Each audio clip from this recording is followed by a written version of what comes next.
Le PM Carney discute des résultats du sommet du G7 et de la coopération mondiale. Le PM Carney réfléchit aux réalisations du sommet du G7 et aux objectifs futurs. Okay. Good evening, everyone. Thank you all for waiting around. I know, look, we got a hockey game to go watch. Partout l'équipe canadienne, l'équipe des Oilers. Thank you all for being here, and thank you for your coverage. Thanks for you at home. As I said, I guess yesterday morning, reminded that it was 50 years ago that the G7, or the advanced nations, leading advanced nations that became the G7, got together amidst economic upheaval, stagflation, conflict in the Middle East. Sounds familiar.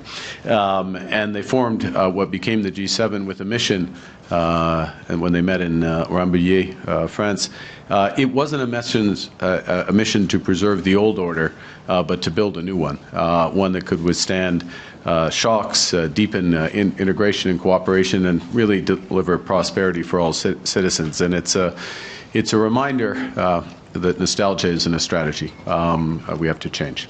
And at this moment of transformation, we must turn the many challenges into change. We know there can't be security without economic prosperity, no true security without economic prosperity, but also no prosperity without resilience. We're in a world where shocks are flowing across borders, whether it's through climate change, whether it's through conflict, and we know that resilience is built through a combination of tough choices at home and smart cooperation with like-minded countries abroad.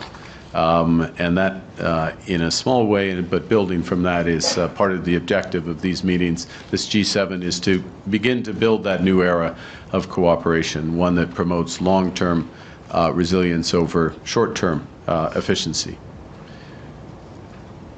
Now, le progrès réalisé à Kananaskis ne marque pas la fin de notre travail, mais plutôt son commencement.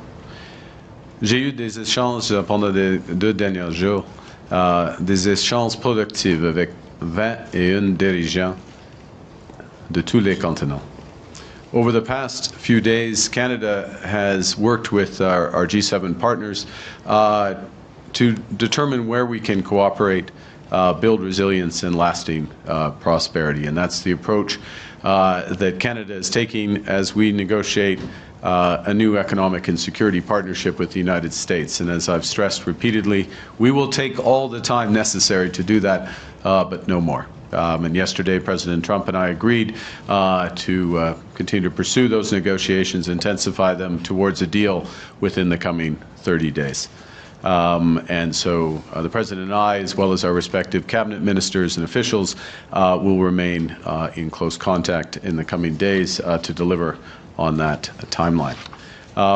Over the past days, also met with global leaders who will help determine what is success in the new global system that will emerge over time. And underpinning each of those discussions was, I stress, Canada's readiness to work to create new international partnerships to promote a world that's more secure, prosperous, just, and free. We're looking to deepen alliances with stable democracies who share our interests, our values, our principles, and who look to lead. We look to lead with many of the resources, including human resources and human capital, that the world wants and the values to which so many aspire.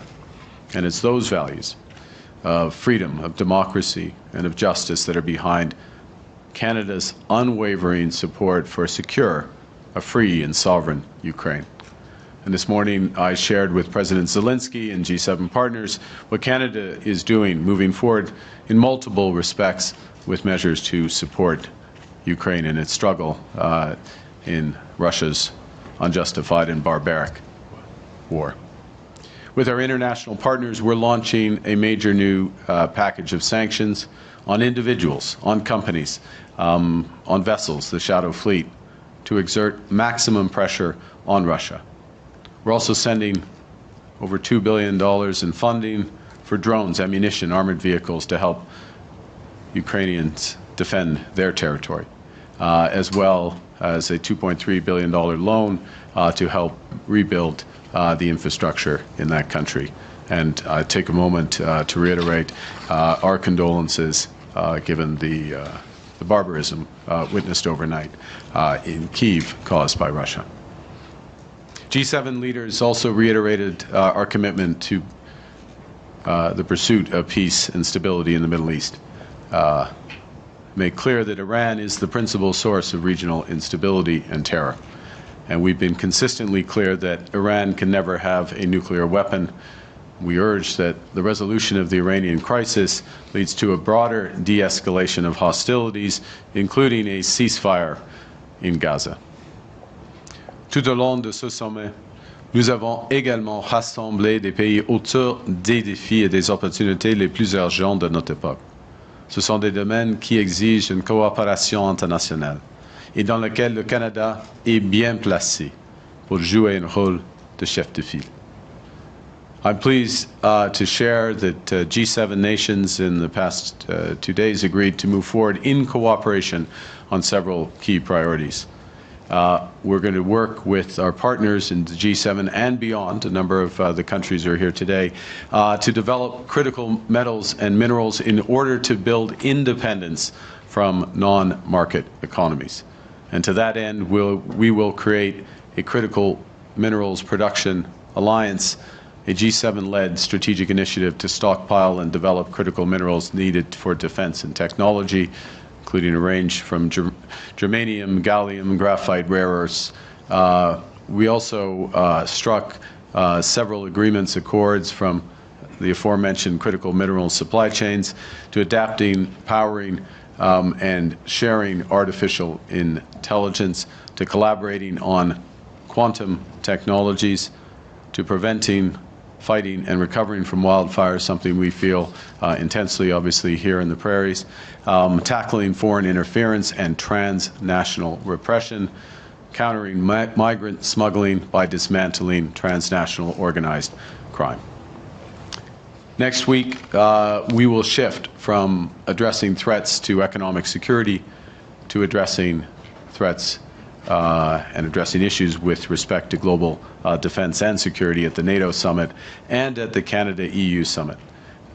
We recognize that our leadership will be defined not just by the strength of our values, but the value of our strength. And with that, why don't I take the opportunity to, again, thank you all and open it up for questions. Merci beaucoup.